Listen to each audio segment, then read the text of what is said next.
There's a strange paradox defining the 21st century. We have never been more connected. We carry the entire world in our pockets. We can reach anyone, anywhere, at any time.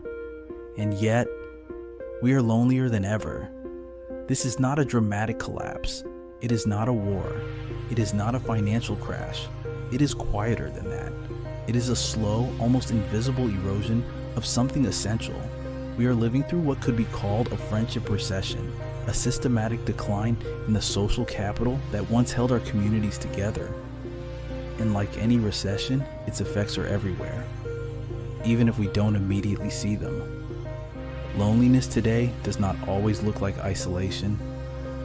Many of us have people around us, coworkers, classmates, followers, group chats that never stop buzzing. But beneath the surface, something feels off. We report higher levels of disconnection, lower levels of belonging, a growing sense that we are unseen, even when we are constantly visible. The digital world offers the illusion of presence without the substance of it. We scroll instead of sit together. We react instead of relate. We broadcast instead of belong. And the consequences are not just emotional. Chronic loneliness has been linked to cardiovascular disease, depression, anxiety, cognitive decline, even premature death. This isn't just sadness, it's structural. Something in the architecture of our lives has changed. To understand the friendship recession, we have to look at where we live. After World War II, much of America, and later much of the world, embraced suburban expansion. It was described as a collective effort to live a private life, more space, more comfort, more distance from inconvenience. And for a while, it felt like progress. But something subtle was lost. Sociologists call it the third place. Not home, not work, but the in-between. The cafe where you linger, the bookstore where the owner knows your name, the park bench where conversations begin by accident. These were not luxuries. They were social infrastructure. Today, many modern neighborhoods are designed for efficiency, not interaction. You work in one place, sleep in another, shop in another. You move between private bubbles, and over time, roots disappear. We replace local shopkeepers, the informal guardians of community, with anonymous retail spaces. We built subdivisions that maximize privacy and minimize belonging. This physical separation led to something deeper, a collapse in social capital.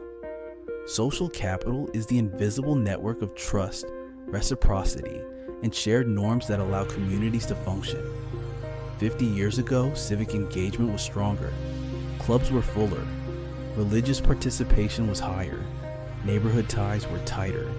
Today, we are what one researcher described as bowling alone.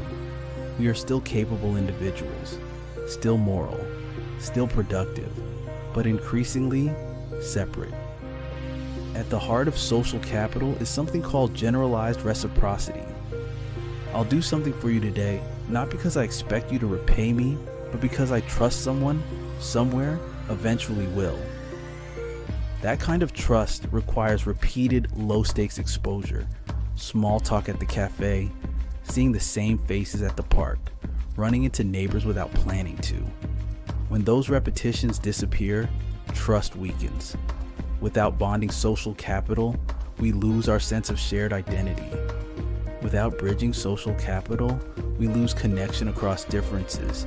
And when healthy institutions weaken, less healthy forces rush in to fill the space. Polarization grows, suspicion spreads, communities fragment. But loneliness does not affect everyone equally. Gen Z and Millennials are the most digitally connected generations in history, and yet they report the highest levels of loneliness. The internet can feel like a crowded room where everyone is talking, and no one is talking to you. Then there is what could be called the caregiver's paradox. Parents of young children, unpaid caregivers, those constantly needed by others, they are rarely alone, but they are often profoundly lonely.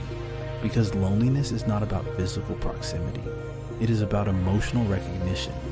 Even the workplace, once a major source of adult friendships, has changed.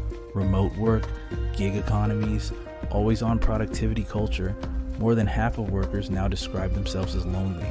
We move between two worlds, the womb of the home, the rat race of the office, but the third realm, the casual, inclusive social sphere, has weakened, and the tripod of life becomes unstable. A healthy human life rests on three legs: the domestic realm, home; the productive realm, work; the social realm, the third place. When one leg weakens, the entire structure shakes. In modern life, the third place has become a weak third. We undervalue it. We treat it as optional. But in many cultures, healing happens socially. People walk to a bistro, sit in a beer garden, gather in plazas. They don't optimize social interaction. They live inside it. Meanwhile, we try to self-soothe alone. Meditation apps, solo workouts, escape into streaming platforms. There's nothing inherently wrong with these, but they are not substitutes for shared presence.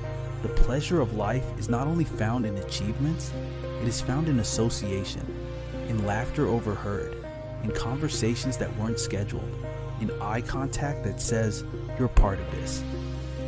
To reverse the friendship recession, we don't just need better habits, we need better spaces. We need great good places again. Places that allow for unplanned meetings, low pressure presence, the freedom to linger. We must move away from a life of permanent retreat and back toward a life of informal public vitality. Because community is not built through efficiency, it is built through repetition, through proximity, through presence. The friendship recession will not end with a viral trend. It will not end with a new app. It will end quietly, when people choose to sit longer, to show up regularly, to prioritize presence over productivity. Recessions are reversed when investment returns. The question is, where are we investing our time? In isolation or in each other? Because at the center of every living community is not technology, not infrastructure, not efficiency, but human contact. And that is something we can still rebuild. Go outside, be bored, talk to a stranger, reclaim your humanity.